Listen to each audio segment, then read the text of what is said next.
Sometimes we get in our head there's one way, and if we don't get that, if we don't get that money, or if we don't get that job, or if we don't have this relationship a certain way. So what you have to do is set a goal. You got to say, okay, if you looked at your relationship and you went, okay, we have so much love and certainty, but there's not enough variety and significance, then what are you going to do to create some variety and significance?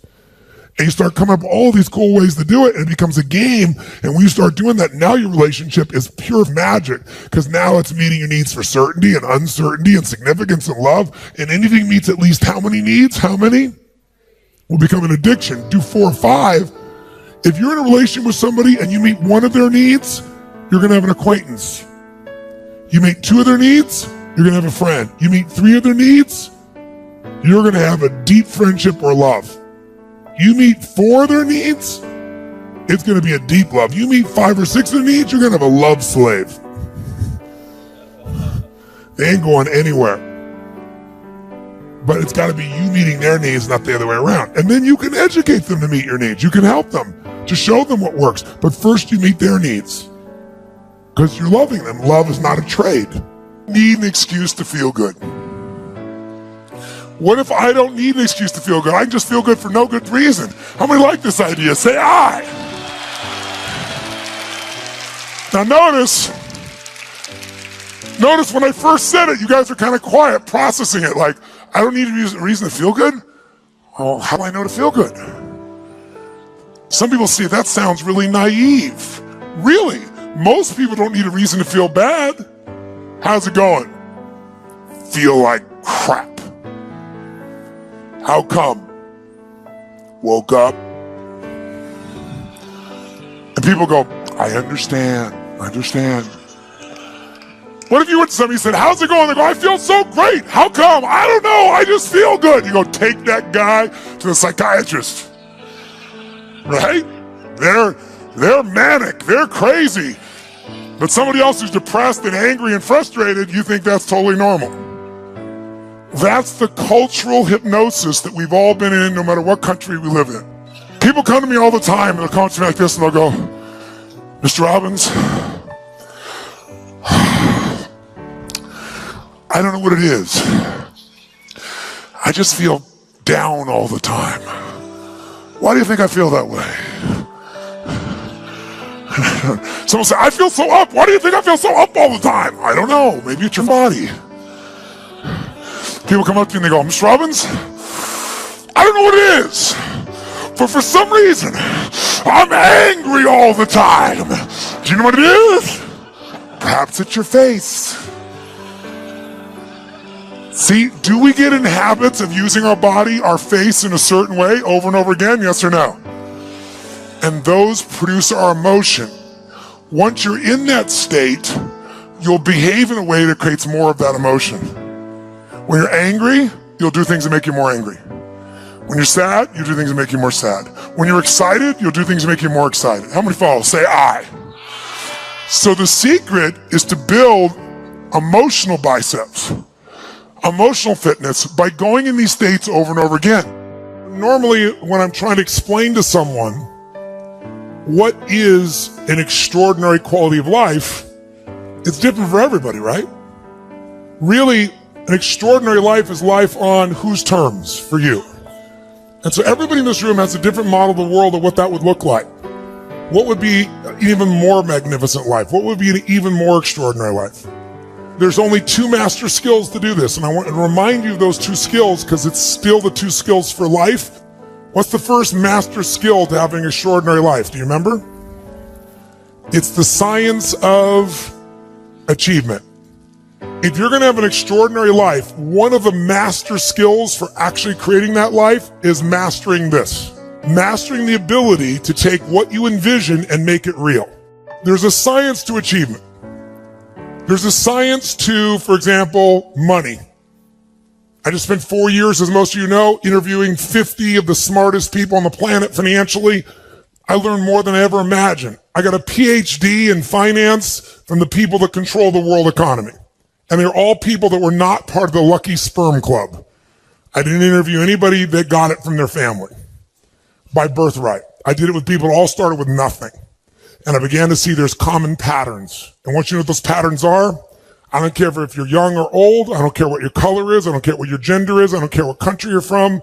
If you understand the science of building wealth, you can have abundance financially.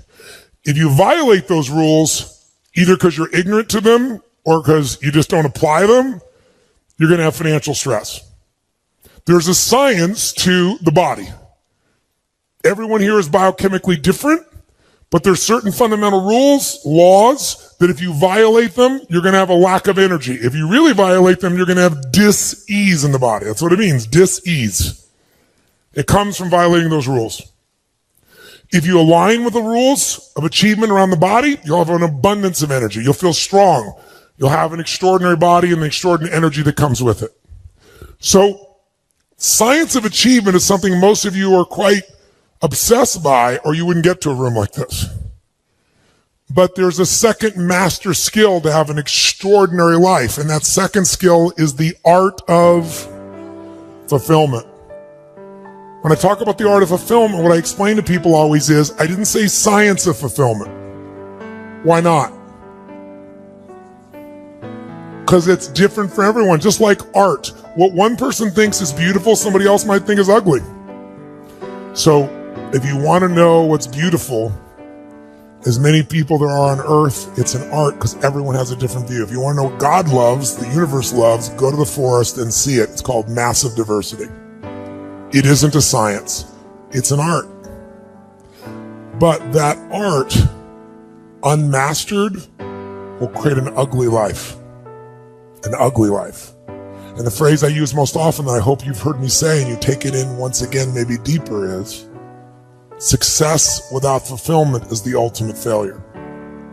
Success without fulfillment is the ultimate failure.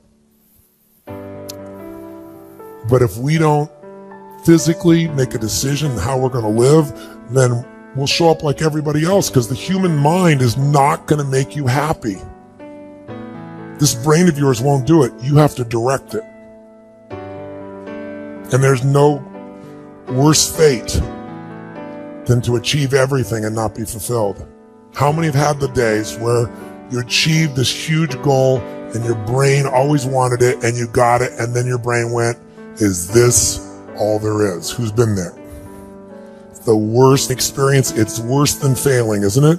Because most of you are achievers, so failure never stops you. You just look at it as a little bump on the road. I'll try something, what? But when you succeed and you fail, when you succeed and you're not fulfilled, that's scary.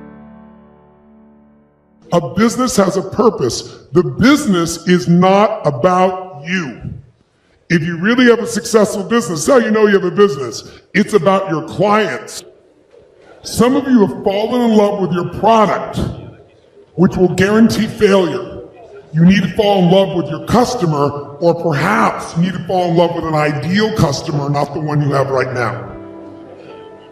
In 2008, 2009, many businesses went under because they kept selling the same product or service instead of seeing what the customer needed today. Some went out of business because their customer had no money and they should have found a better customer, one that had money even in 2008 or 9.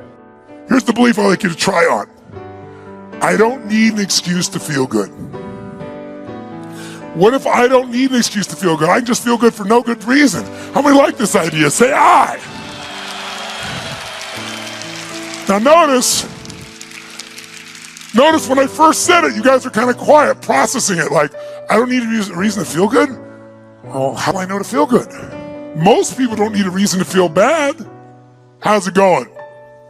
Feel like crap. How come? Woke up. In a moment, I like you to celebrate for no good reason just because you decided to. But I mean really celebrate. So you're going to rise up. Are you ready? We'll clap. When I yell 3, we go crazy. 1, 2, 3, go!